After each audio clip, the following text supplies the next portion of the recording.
O Senhor esteja convosco. Proclamação do Evangelho de Jesus Cristo segundo Marcos.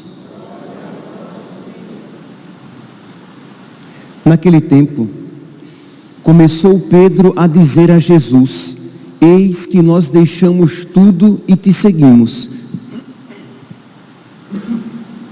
Respondeu Jesus: em verdade vos digo, quem tiver deixado casa, irmãos, irmãs, mãe, pai, filhos, campos, por causa de mim e do Evangelho, receberá 100 vezes mais agora, durante esta vida, casa, irmãos, irmãs, mães, filhos e campos, com perseguições, e no mundo futuro, a vida eterna. Muitos que agora são os primeiros, serão os últimos, e muitos que agora são os últimos, serão os primeiros. Palavra da salvação.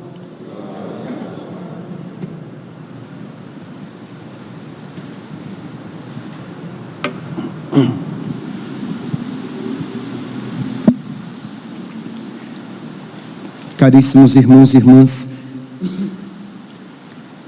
a liturgia de hoje nos chama a uma religião verdadeira, a uma religião, a uma prática religiosa que toca o coração. A liturgia de hoje nos convida a uma expressão exterior que corresponda com o nosso interior. A liturgia de hoje, de um modo particular, na primeira leitura, retirada do livro do Eclesiástico, é um ensinamento que nos previne, que nos livra de toda hipocrisia. Por quê? Porque nos chama a uma vivência dos mandamentos de acordo com a prática da vida, a uma religião encarnada. Isto é, o Filho de Deus se fez carne. Então a nossa religiosidade não pode estar simplesmente presente na igreja, ou nós não somos religiosos apenas quando estamos com as mãos postas e os joelhos dobrados. Nós não nos recordamos de Deus, ou estamos na presença de Deus apenas quando temos o terço na mão, ou quando diante do Santíssimo Sacramento, ou quando recebemos Jesus na Eucaristia, mas devemos viver na presença de Deus. Pois bem, então vamos lançar o nosso olhar sobre a primeira leitura e deixar que ela nos ensine e nos transforme.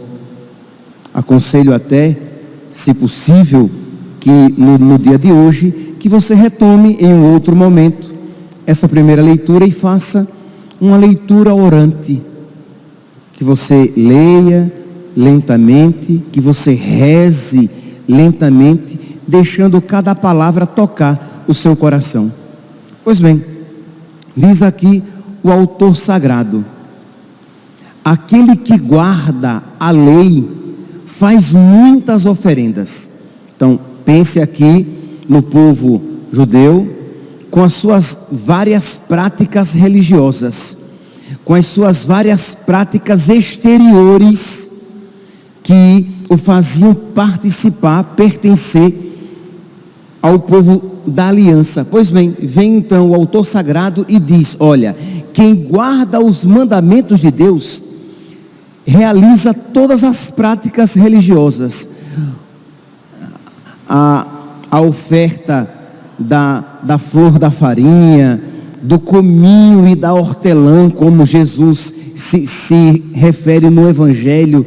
Isto é, se você procura ser obediente à vontade de Deus, é como que você fizesse todas as práticas externas, é como que você observasse todas as práticas externas.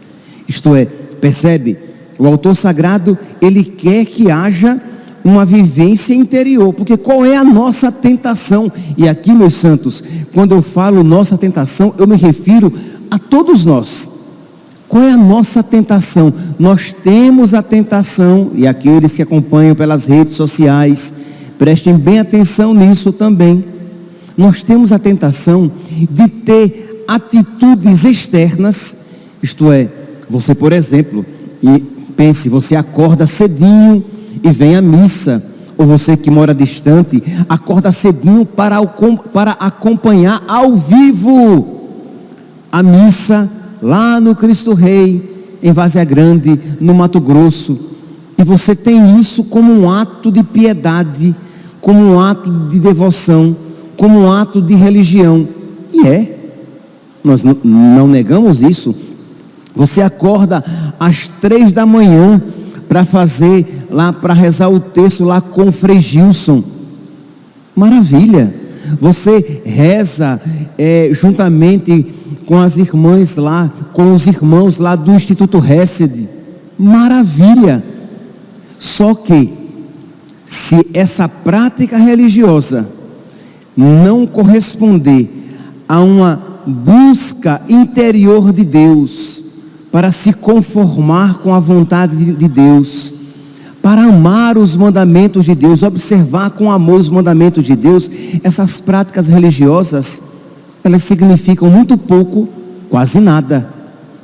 Então, mas se essas práticas religiosas exteriores correspondem a uma busca interior de amar a vontade de Deus, de observar os mandamentos de Deus, todos os mandamentos de Deus, de se configurar a Deus para procurar, movido pela graça, movido pelo Espírito Santo, amar o que Deus ama, querer o que Deus quer, fazer a vontade de Deus, aí sim, meu santinho e minha santinha, as suas práticas religiosas são muito bem quistas por Deus, muito bem aceitas por Deus. Então é isso aqui que o autor sagrado está dizendo. Aquele que guarda a lei, ele faz muitas oferendas. Aquele que cumpre os preceitos, ele oferece um sacrifício de ação de graças, um sacrifício salutar. Mas aquele que cumpre os preceitos, aquele que se mostra agradecido, ele oferece a flor de farinha. O que era a flor de farinha? Era aquela farinha mais preciosa, lembrando que para o povo de então, a farinha era um meio de subsistência. Então, aquele que guarda, que oferece a Deus um sacrifício de agradecimento, ele é como se ele oferecesse o sacrifício da flor de farinha, que era um sacrifício ritual. Então, aquele que se mostra agradecido a Deus, aquele que mostra agradecimento, ele oferece a flor da farinha. E o que pratica a beneficência, aquele que ajuda o próximo, ele oferece um sacrifício de louvor. Então percebe aqui que o autor, ele não quer excluir as práticas externas. Ele só está dizendo que aquele que serve a Deus de coração sincero, é como se realizasse aquelas práticas externas. Então existia o sacrifício de louvor, existia o sacrifício da oferenda, do cominho, da hortelã, da flor de farinha. E o autor sagrado diz, aquele que observa os mandamentos de Deus, aquele que cumpre os preceitos de Deus, aquele que ajuda o próximo, aquele que é generoso e é agradecido, este oferece também sacrifícios agradáveis a Deus. De modo que, quando ele realiza as obras exteriores, Deus as acolhe com alegria. Quando então você procura ter um coração bom, um coração que não julga, um coração que não condena, um coração que não guarda rancor, um coração que procura ser obediente aos mandamentos de Deus, um coração que se esforça por se configurar a Deus, retirando toda a rebeldia e todo espírito de desobediência. Quando você então reza o seu tercinho, você é acolhido por Deus, você alegra muito Nossa Senhora.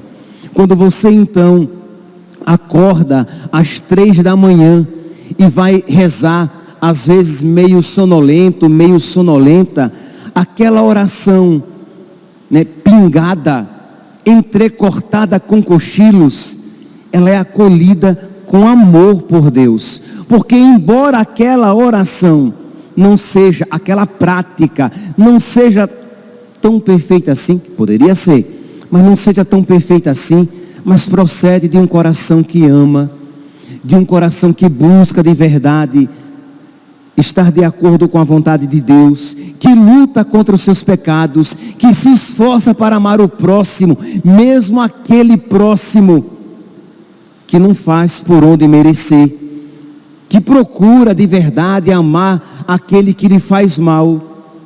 Este, de verdade, é agradável a Deus, e toda obra exterior é aceita por Deus com alegria. Mas continua aqui o autor sagrado, ele diz, versículo 5, Eclesiástico, capítulo 35, versículo 5, o que agrada ao Senhor é afastar-se do mal, e o que o aplaca, o que o acalma, é deixar de praticar a injustiça. Quer dizer, o que agrada a Deus é isso, deixar o mal e deixar a injustiça, afastar do coração aquilo que desagrada a Deus. Dizendo isso, está falando que a Deus as realidades externas desagradam? Não, meus santos, mas não são as realidades primeiras. Imagine, agrada a Deus um sacerdote que celebra com dignidade? Agrada a Deus um sacerdote que se porta como um sacerdote? Agrada a Deus, é uma pergunta, tá? Agrada a Deus um sacerdote que celebra o sacrifício com uma certa gravidade, com reverência? Agrada, mas agrada de verdade se aquilo corresponde, se aqueles atos exteriores são expressão de um coração que ama a Deus, que procura a Deus. Senão, é um ator no altar. Agrada a Deus o sacerdote que procura pregar direitinho? Agrada a Deus, mas agrada a Deus se houver de verdade uma correspondência no seu coração. Ora, agora apliquemos aos fiéis. Agrada a Deus rezar o terço, a sua novena, o seu ofício de Nossa Senhora? Agrada, desde que você procure de verdade ser um católico. Mas se você reza como um cristão, mas vive como um pagão, a sua oração, ela é pro forma, ela é para inglês ver, ela não é uma oração verdadeira, é uma oração da boca para fora. Jesus vai dizer isso, né? Este povo me honra com os lábios, mas o seu coração está longe de mim. Então nós precisamos pedir a Deus que nos converta o interior, que nos conceda a graça de um coração semelhante ao dele, de ter os mesmos sentimentos de Cristo na nossa alma, de modo que a nossa prática religiosa seja sempre agradável a Deus. Continua então aqui o autor, Eclesiástico, capítulo 35, versículo 6: não te apresentes na presença de Deus de mãos vazias. O que é então que ele quer dizer? Que você tem que ter uma oferta material, o pombinho, as rolinhas, ou o cordeiro? Não necessariamente, mas que você tenha boas obras, que você tenha um coração desejoso de amá-lo, que você tenha um coração que se compadece do necessitado. Se você tiver um coração assim, nunca de mãos vazias diante de Deus você estará. Entende? Não é primeiramente a oferta material. Lembre-se que aquela pobre viúva ofereceu, com aquelas 2 moedas que ela ofereceu, ela deu muito mais do que aquele rico que doou quantitativamente mais, mas que procedeu de um coração que dava a Deus o que lhe restava. Ela ofereceu com generosidade tudo aquilo que tinha para sobreviver. Deus vê o coração. Isso não deve nos encher de medo, mas deve fazer com que nós, sabendo que Deus vê o nosso coração, que nós digamos: Senhor, Tu conheces o meu coração e Tu vês como o meu coração é pobre de amor. Dá-me amor, para que com este amor que Tu me dás, eu Te ame de volta. Dá-me, Senhor, retidão, para que com esta retidão que Tu me dás, eu possa viver com retidão nos Teus caminhos. Dá-me generosidade, para que com o dom da generosidade que Tu me dás, eu possa ser generoso, me desprendendo das coisas, do mundo, das pessoas e de mim mesmo, e para que eu possa me oferecer a Ti. Dá-me paciência, para que eu seja paciente.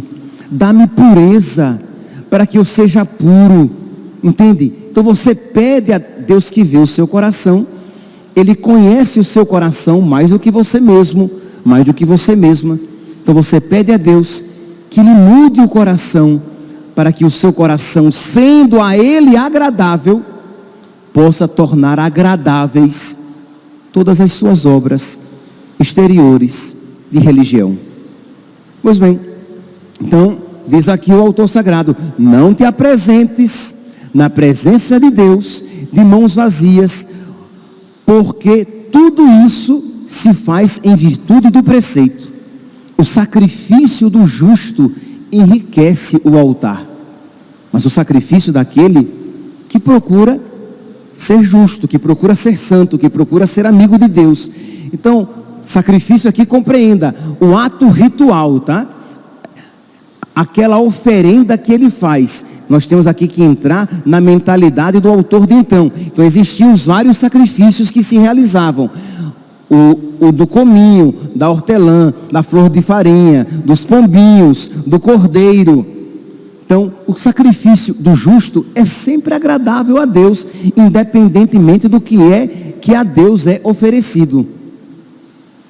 O seu perfume sobe ao Altíssimo. Existia, né, parte do sacrifício que era oferecido, parte ficava para os sacerdotes, parte era oferecido a Deus e queimado no altar. E dizia que aquilo que era oferecido, quando oferecido por um justo, era agradável a Deus.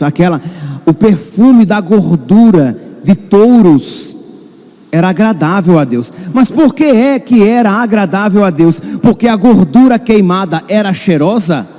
Porque Deus gostava de churrasco? Não, meus santos, não é esse o sentido. É porque aquela carne oferecida, aquela gordura oferecida, era a expressão daquele que oferecia.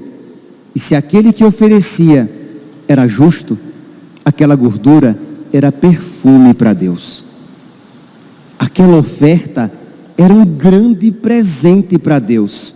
Por quê? Porque procedia de um justo, procedia de uma pessoa que queria de verdade agradar a Deus. Percebe então, meus santos, que o nosso coração deve estar inteiro em tudo aquilo que nós fazemos.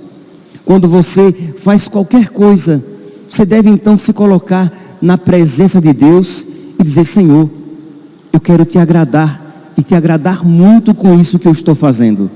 Não é apenas, você vai rezar o texto no Pai, Santa Mãe, Ave Maria, você reza que nem pensa em Deus. Você só balbucia aquelas palavras e não vê a hora de terminar aquela oração. Que mal este nome pode receber, oração, porque você não colocou sequer o seu coração naquilo que você está fazendo. Então você veio à missa, se alguém lhe perguntar qual foi a primeira leitura, o salmo, o evangelho, você mal consegue se lembrar, porque o seu coração estava noutra vibe, estava pensando em outras coisas. Então quer dizer, nós precisamos colocar o nosso coração, colocar de verdade a nossa alma, estar na presença de Deus, para que aquela oração de verdade agrade a Deus, de modo que quando você rezar o Salmo 50, tende piedade, ó meu Deus, misericórdia, na imensidão do vosso amor purificai-me, lavai-me todo inteiro do pecado e apagai completamente a minha culpa.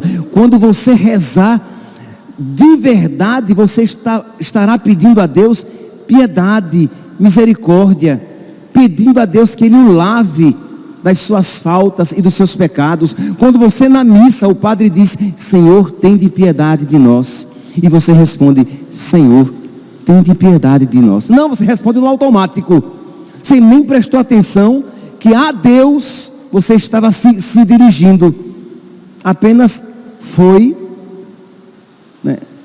no ritmo da assembleia. Daqui a pouco, com Jesus presente no altar, nós iremos dizer, Cordeiro de Deus, que tirais o pecado do mundo, tende piedade de nós. Você diz isso sem nem pensar em Jesus, apenas vai repetindo no automático. Isto é, aquela oração não procede de verdade de um coração unido a Deus, que quer se unir a Deus, mas este povo me honra com os lábios, mas o seu coração está longe de mim. Então percebe, meus santos, as várias implicações que os conselhos do autor sagrado podem tocar na nossa vida. Mas continua, versículo 10, Eclesiástico, capítulo 35, versículo 10: honra ao Senhor com coração generoso, e não sejas mesquinho em tuas ofertas. Honra ao Senhor com coração generoso, e não regateis as primícias que apresentares. As primícias eram o quê? Até a festa de Pentecostes, no início era também a festa das primícias. Você plantava, tinha um campo com trigo, com uva. As primícias daquela colheita eram oferecidas a Deus, e tinham aqueles que não ofereciam, ou que ofereciam pela metade, porque eram mesquinhos em suas ofertas. E aqui, meus irmãos, nós devemos nos perguntar se nós também não estamos sendo mesquinhos nas nossas ofertas. E eu não estou falando primeiramente das ofertas materiais, eu estou falando da oferta do seu coração. Isto é, você que se oferece, você que se entrega, você que se doa pela metade, você que se oferece, você que se entrega, você que se doa, guardando um pouco para você.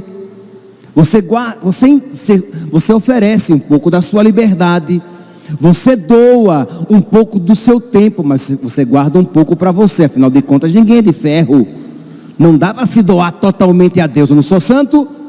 E você até justifica a sua mesquinhez, a sua ingratidão, a sua falta de generosidade. Então o Senhor diz aqui, honra ao Senhor com coração generoso, e não sejas mesquinho naquilo que tu ofertas. É claro que aqui também, meus irmãos, se aplica as ofertas materiais, ao dinheiro, ao bolso, que é o último lugar que a graça de Deus toca. Isto é, somos tão apegados ao que temos, que Deus vai mudando a nossa vida, mas para tocar no nosso bolso, haja tempo, porque somos muito apegados ao dinheiro que temos. Ah, padre, mas eu não sou rico. Somos muito apegados ao que temos, quer tenhamos muito, quer tenhamos pouco. Somos muito apegados ao que temos. E o Senhor pede generosidade. Imagine, meus santos, a liturgia nos dá ocasião. Imagine aqui vocês que acompanham pelas redes sociais, vocês que estão aqui presentes na igreja. Nós temos aqui o nosso centro de catequese. De verdade, ele está aí, neste ritmo, porque nós não temos condições, ou porque nós católicos somos muito mesquinhos nas nossas oferendas, nas nossas ofertas, nas nossas ajudas. Isto é, quando pensamos em dar algo, dar dinheiro para as obras de Deus, nós sempre somos prudentíssimos. Mas quando vamos usar o nosso dinheiro em nosso benefício, não somos tão prudentes assim. Isto é, somos mais generosos, gastamos com mais largueza. Mas quando vamos oferecer o dinheiro para as obras de Deus, nossa, com que dificuldade. E aquilo que damos, ainda damos com pesar. E nosso Senhor diz aqui, versículo 11, faze todas as tuas oferendas com semblante sereno e com alegria consagra o teu dízimo. Eclesiástico, capítulo 35, versículo 11, com alegria dá o teu dízimo, com semblante sereno, e não, ai meu Deus, eu vou dar, mas eu tenho aquela dívida, aquela outra dívida, e você sempre criando dificuldades para justificar sua falta de generosidade, ou quando dá com tristeza e com pesar. E o Senhor diz na sua palavra, dê com semblante sereno, dê com alegria o seu dízimo, não fique segurando e se apegando. Percebe aqui, meus santos, que colocar em prática estas palavras, nossa, a homilia estava até bonita até agora. O padre começou a falar em dinheiro, ficou chata. Dinheirista, apegado, né? Só pensa em dinheiro, crê em Deus Pai. O que vocês estão falando de mim já a partir de agora.